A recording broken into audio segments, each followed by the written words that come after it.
আমি কিন্তু সেই আমার আগের অবস্থানেই আছি যে আমি 12 তারিখ 11 তারিখ রাত 12টা বাজার 1 মিনিট মানে রাত 11টা 59 মিনিট পর্যন্ত আমি ধরেই নিয়েছি নির্বাচন হচ্ছে না। কারণ তারপরেও যদি হয় সেটা তো ইলেকশন হবে না, সেটা সিলেকশন হবে, আমরা সবাই জানি। এবং বাংলাদেশে এই মুহূর্তে মানে আহ, বিনা যুদ্ধে নাহি দিব সূচাগ্র মেদিনী এই অবস্থায় আছে এই মুহূর্তে জামাত বিএনপি।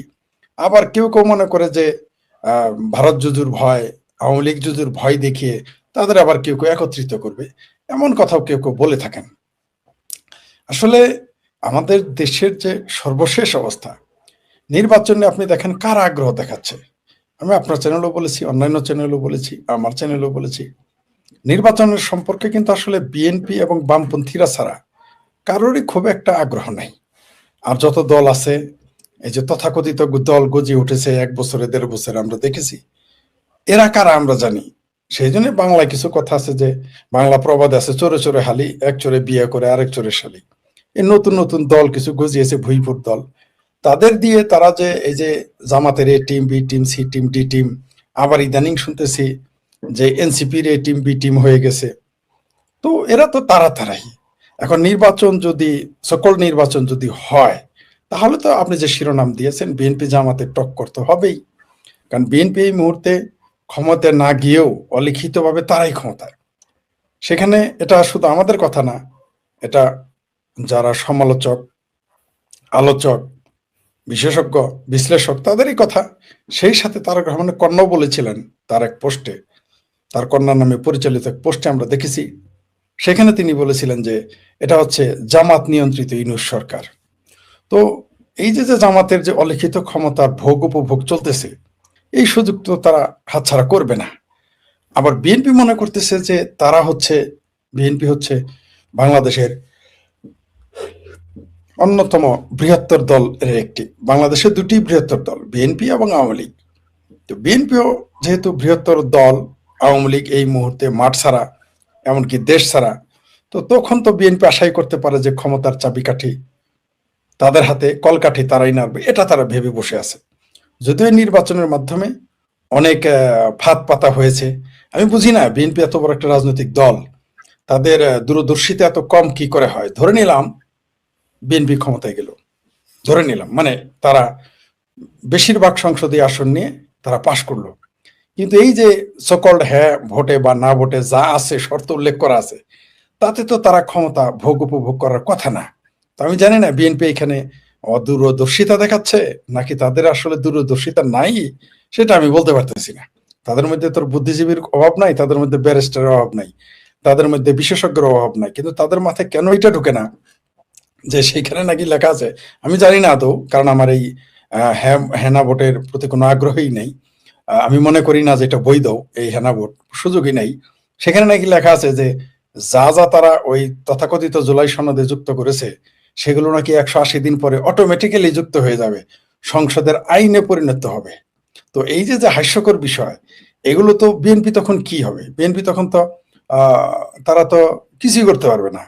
তাদের যে প্রধানমন্ত্রী 6 মাস নাকি আর 6 মাস নাকি সংসদে যেতেই পারবে না, বা সংসদ সদস্যরা তাদের ক্ষমতা প্রয়োগ করতেই পারবে না। প্র্যাকটিস, প্রয়োগ তো দূরের কথা, অ্যাপ্লাই তো দূরের কথা, তারা কোনো রকম প্র্যাকটিসও করতে পারবে না। যদি এগুলো সত্য হয়, তাহলে তো আমি মনে করি বিএনপির দূরদর্শিতার অভাব, আর এটা এমন একটা জটিল পরিস্থিতির মধ্য দিয়ে যাবে। ওই যে আপনি যে শিরোনামটা শুরুতেই দিয়েছেন, বিএনপি জামাতের কি টক্কর হবে, এবং আমি নিশ্চিত তখন বিএনপি জামাতের টক্কর হবে। অলরেডি আমরা দেখেছি আমাদের জামালপুর জেলাতে এক জায়গায়, জামালপুর শেরপুর অঞ্চলেই একজন বিএনপির, একজন বিএনপির, একজন জামাতের কর্মী নাকি নেতা মারা গেছে। তো এইগুলো তো টক্কর হওয়ারই লক্ষণ। আর আপনি যেটা বলছেন যে নির্বাচন ভণ্ডুল হবে কিনা, অনেকেই মনে করতেছে আমার মতো, শুধু যে আমি বলেছি তা না, অবশ্যই আমি শুরু থেকে বলেছি নির্বাচন হবে না, আমার মতো অনেকেই বলেছে। তারপরেও আমাদের সংশয় আছে নির্বাচন আদৌ হবে কিনা। কারণ এই নির্বাচনটা হলে একদিকে হলো আমরা আইনগত সমস্যায় পড়ে যাচ্ছি। আমরা একটা নতুন, মানে তারা যেটা বলেছিল যে নতুন কি তারা নিয়ে এসেছে, নতুন পরিস্থিতি নিয়ে আসবে, এটা তো নতুন পরিস্থিতি, যে নির্বাচনে কে কত ক্ষমতায় থাকবে এটাই আমরা বুঝতে পারবো না, যে এমপি হবে কিন্তু সংসদে যেতে পারবে না। তো এই যে একটা শূন্যতা, একটা মানে ভেজাল, যেটাকে আমরা বলি ভেজাইলা পরিবেশ, সেই পরিবেশে পড়ে যাবে। তো এগুলো তো আপনি সিদ্ধান্ত নিতে পারবেন না। পাশাপাশি বিএনপিরও তো এই ক্ষমতাকে মানে তাদের বাড়াবাতে ছাই দিতে দিবে না, কোনোভাবেই বাড়াবাতে ছাই দিতে দিবে না। তো এই কারণে সংঘর্ষ হতে পারে, টক্কর হতে পারে। আর জামাত তো নির্বাচন চাচ্ছে না, তারা তো আদৌ চাচ্ছে না, জামাত সহ তাদের যে কেন? এই team B team C team, এরা চাচ্ছে না এই জন্য যে ক্ষমতা তাদের তো নাকি তারা ভোট ভালো করতে অবস্থা আছে। অনেক, তাদের নাকি অনেক ভালো অবস্থা, তাহলে নির্বাচন চাবে না কেন? ক্ষমতায়ও যেতে পারে। নির্বাচন তারা তারা জামাতেরাও জানে তারা ক্ষমতায় যেতে পারবে না ইলেকশন হলে। কারণ আপনি যত যাই বলেন সাংগঠনিক ক্ষমতা, রিয়েলিটি যখন মাঠে থাকবে, তখন যখন সংঘর্ষ শুরু হয়ে যাবে জামাতের সাথে বিএনপির, জামাত টিকতে পারবে না। তারা যদি মনে করে যে তাদের অনেক টাকা আছে, তাদের পিছনে মোল্লা মৌলবীরা আছে, তখন যদি দেখে যে বিএনপি এই জামাতের সাথে পারতেছে না, তখন বিএনপি কিন্তু আওয়ামী লীগকে সবুজ সংকেত দিবে। আর আওয়ামী লীগকে যদি সবুজ সংকেত দিয়ে দেয় বিএনপি, তাহলে তো জামাতের অস্তিত্বই থাকবে না, বিলীন হয়ে যাবে। কারণ বিএনপি যত গল্পই করুক, বিশেষজ্ঞরা, আমাদের দেশের বুদ্ধিজীবীরা, আমাদের দেশের আলোচকেরা, কলামিস্টরা যাই বলুক আর লিখুক, বুদ্ধিজীবীরা আমাদের দেশের মাঠ সম্পর্কে খুব কমই জানে। কারণ আপনি জানেন যে লোকাল নির্বাচনে একজন মেম্বারের যে ক্ষমতা প্রয়োগ করে, সেখানে এমপি কিছু করতে পারে না। তো জামাত যখনই জোর করে প্রয়োগ করতে যাবে তখন সংঘর্ষ হবে। ধরে নিলাম জামাত সংঘর্ষে জিতে যাচ্ছে, এই পর্যায়ে চলে গেল, তখন বিএনপি তখন আওয়ামী লীগকে গ্রিন সিগন্যাল দিয়ে দিবে, নিশ্চিত থাকেন। যখন বিএনপি আওয়ামী লীগকে গ্রিন সিগন্যাল দিবে, জামাতের অস্তিত্ব থাকবে না। আর জামাত যত কিছুই বলুক, সে বিএনপির কোলে, পিঠে, কাঁধে, মাথায় উঠেই, উঠার কারণেই তাকে বড় দেখা যায়। যেমন হাতির উপরে যদি আপনি আমি বসে যাই, আমাদের অনেক বড় দেখা যাবে, কিন্তু হাতি থেকে নেমে গেলে আমরা কিন্তু ওই সাধারণ আম জনতার কাতারেই চলে যাব। তো জামাতকে যদি বিএনপি কোনো কারণে পরিত্যাগ করে, যেটাকে আমার ভাষায় বাইন তালাক দেয়, তাহলে জামাতের কপালে খুব খারাপই আছে। তারা কল্পনা করতে পারবে না কি পরিস্থিতি তাদের হবে। আর আপনি যেটা বললেন জামাত ভালো অবস্থানে আছে, এগুলো প্রপাগান্ডা। জামাত রিকশাওয়ালাদের টাকা দিয়ে কিছু, আর এদের যে বট বাহিনী, এরা যদি বট বাহিনী ভোটার না, আর কিছু রিকশাওয়ালা ঢাকাতে আপনি ম্যানেজ করলে, আর কিছু কিছু তালিম করা মহিলাকে হায়ার করে আপনি ঘরে ঘরে পাঠিয়ে দিলেন মানে ভোট পাবেন, তা কিন্তু নয়। কারণ বাংলাদেশের মানুষ ভোট দেওয়ার সময় চিন্তা করে যে কোন মানুষটা ইলেকশনে পাশ করবে। বাংলাদেশের সাধারণ মানুষ বিশ্বাসই করে না যে জামাত ক্ষমতা যাবে কখনো, এটা বিশ্বাসই করে না। আর বিএনপি এটা ছাড় দিবে না। যদি কোনোভাবে বুঝতে পারে জামাত ক্ষমতায় চলে যাচ্ছে, বা কেউ তাকে ক্ষমতায় বসাতে চাচ্ছে, বা কোনো শক্তি, কোনো দেশ, কোনো সংস্থা, কোনো দেশি বিদেশি সংস্থা তাকে ক্ষমতায় বসাতে চাচ্ছে, তখন বিএনপি অবশ্যই আওয়ামী লীগকে গ্রিন সিগন্যাল দিবে। আমি আপনাকে স্পষ্ট বলে রাখলাম আপনার চ্যানেলের মাধ্যমে। তখন দেখবেন জামাতকে আপনি হারিকেন লাগিয়ে খুঁজে পাবেন না। যদিও থাকেন এখন বার পরন্ত দেখাই যাচ্ছে, যেমন ধরেন যখন নতুন পানি আসে, বানের পানি আসে, তখন কিন্তু মনে হয় যে ছোট ছোট মাছগুলি কিন্তু বেশি লাফালাফি করে। এই যে চেলা মাছ, ঢেলা মাছ, পুঁটি মাছ, ছোট ছোট যে মাছ, এগুলো কিন্তু লাফালাফি বেশি করে। তো মনে হয় যে এরা খুব, এখানে খুব মাছ, এরা বিরাট ক্ষমতাধর। আসলে তা না। বানের পানির মতো যদি মনে করে এখন সুযোগ নিবে জামাত ইসলাম, এটা হবে না। অনেকে আমি জানি আমার এই কথা বলবে যে যে আমি হয়তো জামাতের সমালোচক এবং জামাত বিরোধী বলে এই কথা বলতেছি না।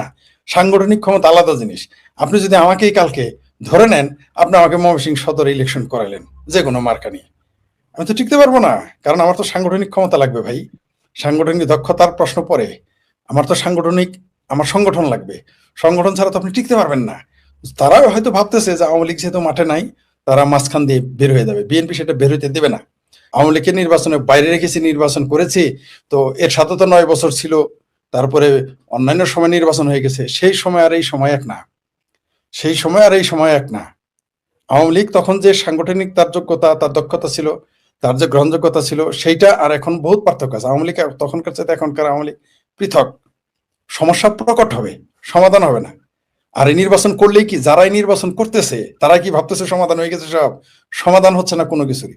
বরং 12 তারিখের নির্বাচন হলেও দেশ সংকটের মধ্যে, মহা সংকটের মধ্যে পড়বে, না হলেও মহা সংকটের মধ্যে দেশ পড়বে।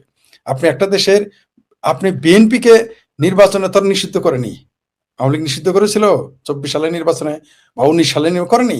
জামাতকে নিষিদ্ধ করেছিল, করেনি। কোন দলকে নিষিদ্ধ করেছিল, করেনি।